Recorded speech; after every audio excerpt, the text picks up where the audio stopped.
परमात्मा पिता कहते हैं लव और लॉ हो पर द्वंद्व ना हो।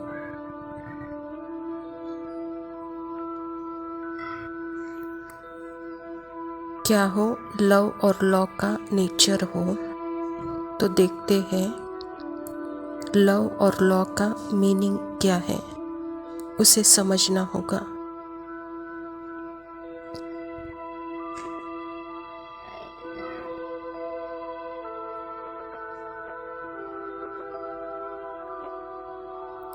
पहले हम लव का मतलब क्या है। प्योर लव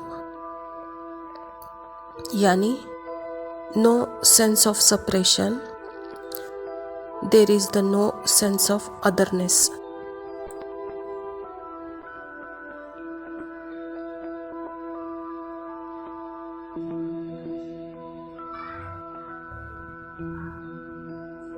यानी वो अलग मैं अलग नहीं।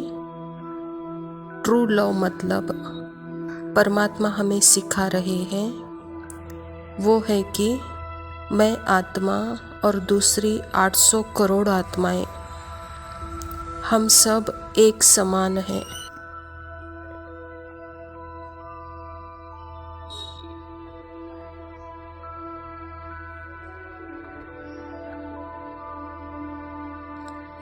बिल्कुल एक समान है, कोई फर्क नहीं।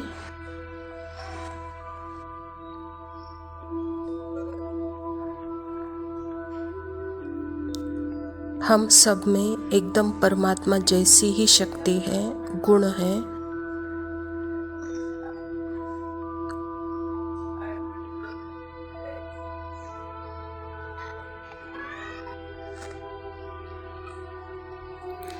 और हम सब एक साथ, जैसे परमात्मा हमारे साथ कंबाइंड है, हम सब भी आपस में सब कंबाइंड है।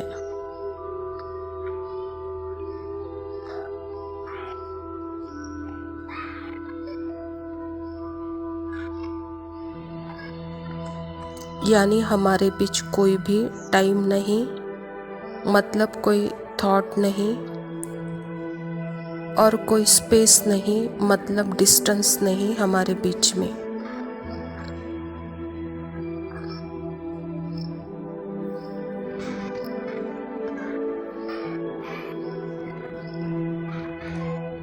अगर कोई भी दूसरी ह्यूमन फीलिंग माइंड की है,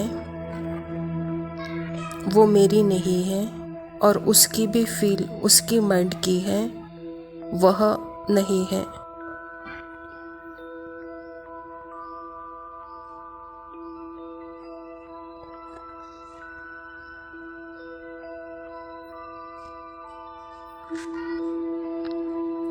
तो फिर जब फीलिंग और थॉट्स ही हैं, हम नहीं हैं, तो हमारे बीच टाइम स्पेस और डिस्टेंस नहीं है।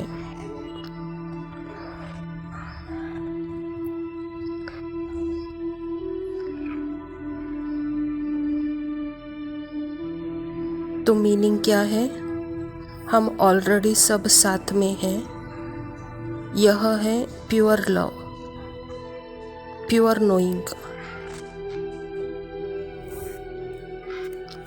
यह है लव की डेफिनेशन।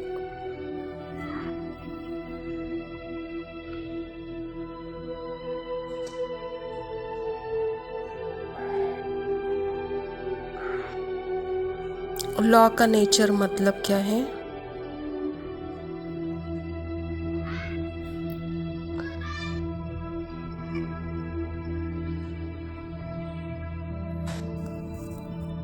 कोई फोर्स कर रहे हैं किसी के ऊपर नहीं,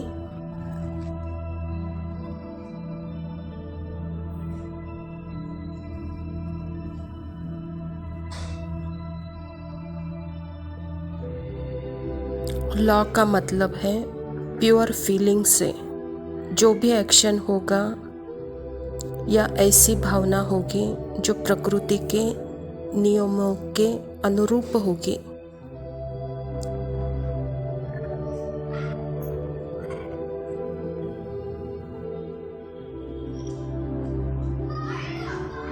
लॉ ऑफ नेचर यानी प्रकृति के नियम में होगी।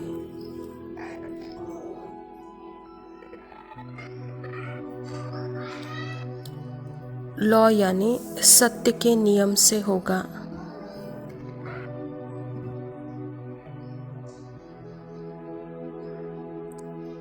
मेरा इस शरीर का श्वास भी, एक संकल्प भी, एक वाइब्रेशन भी, एक सेंसेशन भी लॉ ऑफ ट्रुथ को जैसे फॉलो करेगा।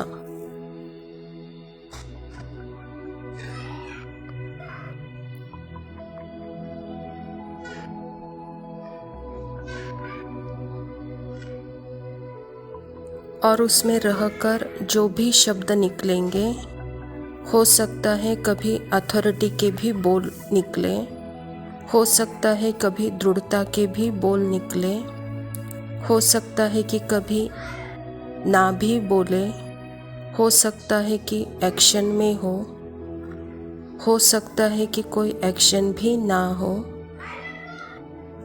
यह कोई मैटर नहीं करता।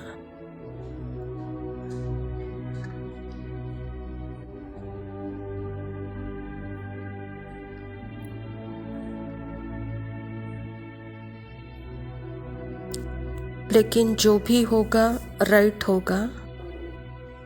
क्यों? क्योंकि वो राइट स्मृति से आ रहा है।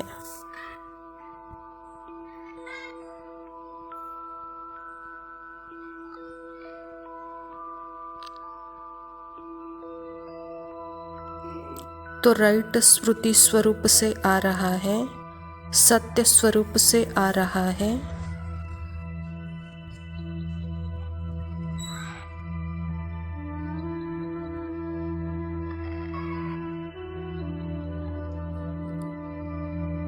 उसमें जो भी एक्शन है वह राइट एक्शन है। यह है लव एंड लॉ का नेचर।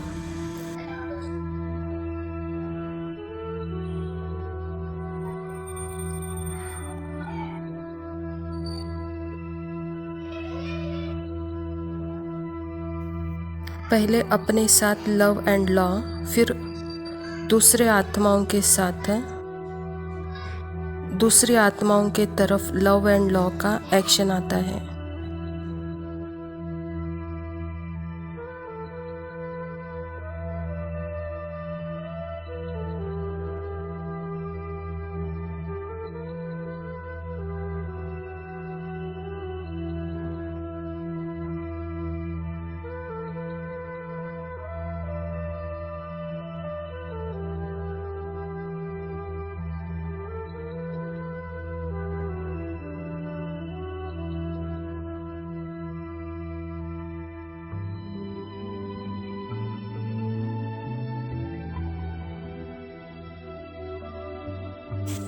ओम शांति। प्रातः मुरली। बाप दादा मधुबन। मीठे बच्चे, सदा खुशी में रहो कि हमें कोई देहधारी नहीं पढ़ाते। अशरीरी बाप शरीर में प्रवेश कर खास हमें पढ़ाने आए हैं। स्वयं परमपिता परमात्मा शिव बाबा प्रजापिता ब्रह्मा के तन में आकर के यह ईश्वर विश्वविद्यालय की स्थापना की है। और परमात्मा जिसको अपना सेपरेट सेल्फ नहीं है, अर्थात सेपरेट आइडेंटिटी नहीं, वह प्योर नोइंग है, प्योर बीइंग है। और ऐसी परम शक्ति परमात्मा हम जो इस सपनों की दुनिया में जो खोए हुए हैं, जो कि मन के थॉट, इमोशन, फीलिंग इस दुनिया में जैसे अपना ही सेपरेट सेल्फ बना दिया, तो ऐसे सपनों की दुनिया में परमात्मा खुद आकर के हम आत्माओं को जगाते हैं कि जो आप फील कर रहे हो यह देह आप नहीं हो। आप भी एक प्योर सोल हो, प्योर लव हो, प्योर ट्रुथ हो। इस अनुभूति में रहो। और इसी अनुभूति कराने के लिए परमात्मा को भी इस तरह पर आना पड़ता है। प्रश्न है, तुम बच्चों को ज्ञान का तीसरा नेत्र क्यों मिला है? उत्तर है, हमें ज्ञान का तीसरा नेत्र मिला है अपने शांति धाम और सुख धाम को देखने के लिए। इन आँखों से जो पुरानी दुनिया, मित्र संबंधी आदि दिखाई देती है, उनसे बुद्धि निकाल देना है। बाप आए हैं खिचड़े से निकाल फूल देवता बनाने, तो ऐसे बाप का फिर रिगार्ड भी रखना है। परमात्मा पिता हमको ज्ञान का तीसरा नेत्र देते हैं, अर्थात हमको अपनी स्मृति दिलाते हैं, और स्मृति में परमात्मा यह भी बताते हैं कि जो आत्मा के अंदर 84 जन्मों का पार्ट फिक्स है मन बुद्धि संस्कार में, तो उस मन बुद्धि संस्कार को बाबा कहता है कि बच्चे वह पार्ट का स्क्रिप्ट है, तो उस पार्ट को न देखते हुए अंदर और एक स्क्रिप्ट है जिसे शांति धाम और सुख धाम कहते हैं। तो उस शांति धाम और सुख धाम के तरफ आपका बुद्धि योग हो कहता बाबा। अर्थात यह मन की हाईएस्ट पोजीशन है। इस हाईएस्ट पोजीशन से ही आप सतयुगी देवता पद प्राप्त कर सकते हो। और यह बात जो बच्चे सुनते हैं जैसे वह भगवान का रिगार्ड रखते हैं। धारणा के लिए मुख्य सार है, पहला पॉइंट है विकर्मों से बचने के लिए बुद्धि की प्रीत एक बाप से लगानी है। इस सड़ी हुई देह का अभिमान छोड़ देना है। यह देह है ही संकल्प से और संस्कारों से बना हुआ है, क्योंकि मुझ आत्मा के अंदर ही यह देह है, देह की दुनिया है। तो बाबा कहता है इसकी अनुभूति भी एक संकल्प ही है। तो बाबा कहते हैं संकल्प को ही हटा दो, क्योंकि यह संकल्प ही शरीर के बीमारी का अनुभव कराता है। क्योंकि यह पुराना संस्कार जब इमर्ज होता है तो पुराने संस्कार अनुसार यह देह जैसे सड़ी हुई है। बच्चे उस नए संस्कार को याद करो। जब आप देवता थे वह देवताई शरीर याद करो जैसे कि वह नया शरीर है। तो उस नए शरीर में होते हुए भी आत्मा जैसे अपने श्रुति स्वरूप थी, तो उस स्थिति को याद करो कहता बाबा। यही है विकर्मों से बचने का साधन। उसके लिए बुद्धि एक बाप की तरफ लगाओ।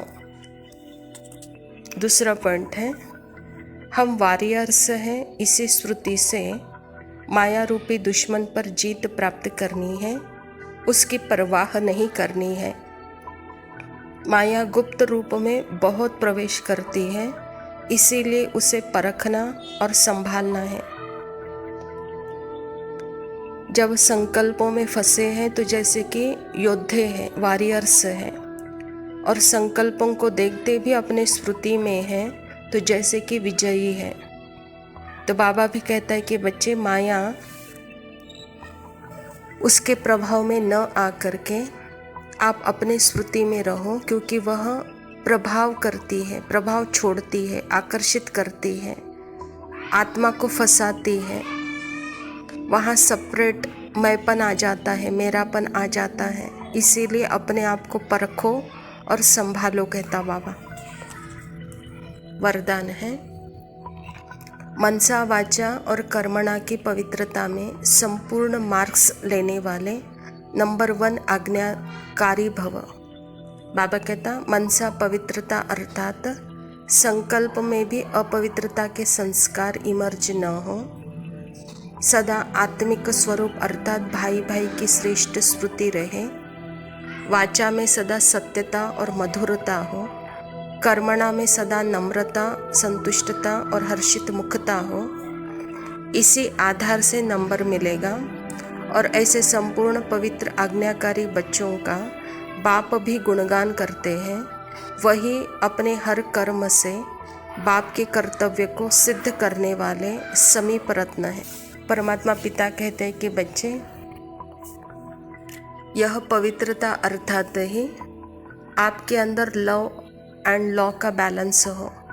लव एंड लॉ का नेचर आप समझो। इस नेचर में रहते हुए जो भी कर्म करते हो तो जैसे वह श्रेष्ठ ही होगा। इसीलिए सदा श्रुति स्वरूप होकर जब आप रहते हो तो आपकी मनसा में कोई अपवित्रता नहीं होगी। आपकी वाणी में भी सत्यता और मधुरता होगी, आपके कर्मणा भी नम्रता, संतुष्टता और हर्षित मुखता होगी। बाबा कहता इसी स्मृति स्वरूप के आधार से ही आप नंबर 1 आज्ञाकारी बच्चे कहला सकते हो, तभी बाप का गुणगान कर सकते हो। इस कर्म से ही कर्तव्य सिद्ध होता है, कहता बाबा। स्लोगन है, संबंध, संपर्क और स्थिति में लाइट बनो, दिनचर्या में नहीं। स्मृति में रहकर मनसा वाचा कर्मणा में जो कर्म है वह करना ही है, उसमें लाइट बनो, दिनचर्या में नहीं, कहता बाबा। अच्छा, मीठे मीठे सिखिलदे बच्चों प्रति माता पिता बाप दादा का याद प्यार और गुड मॉर्निंग। रूहानी बाप के रूहानी बच्चों को नमस्ते। हम रूहानी बच्चों के रूहानी माता पिता बाप दादा को याद प्यार और नमस्ते। लव यू, शुक्रिया, ओम शांति।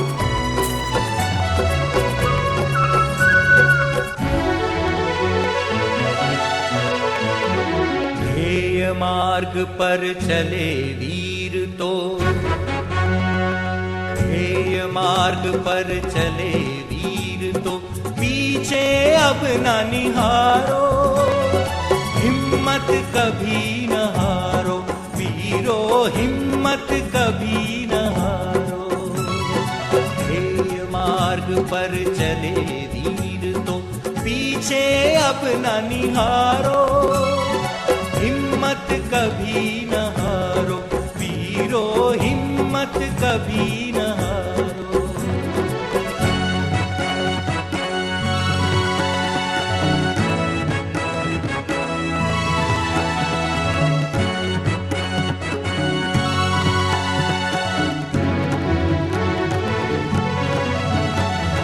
तुम मनुष्य हो, शक्ति तुम्हारे जीवन का संबल है, और तुम्हारा तुलित साहस वीर की भांति अचल है।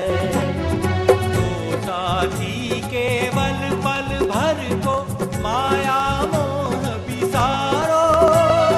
हिम्मत कभी न हारो वीरो, हिम्मत कभी न हारो। मार्ग पर चले वीर तो, पीछे अब न निहारो। हिम्मत कभी न हारो वीरो, हिम्मत कभी न हारो।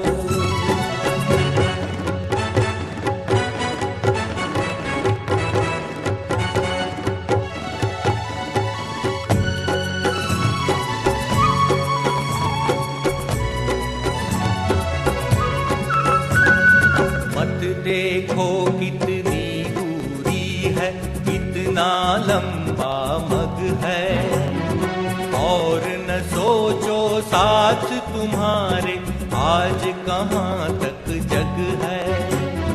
लक्ष्य प्राप्ति की बलिवेदी पर अपना तन मन वारो।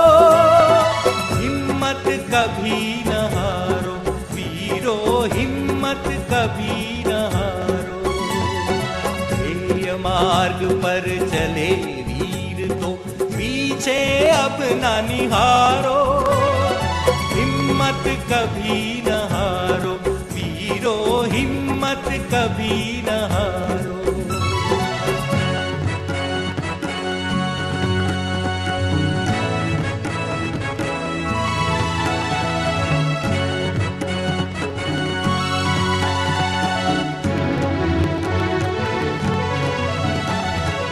आज तुम्हारे साहस पर ही मुक्ति सुधा निर्भर है।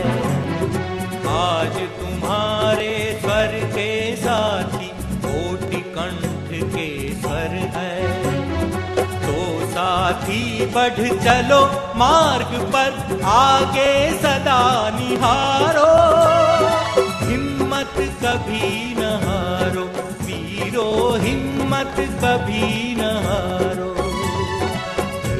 मार्ग पर चले वीर तो, पीछे अब न निहारो।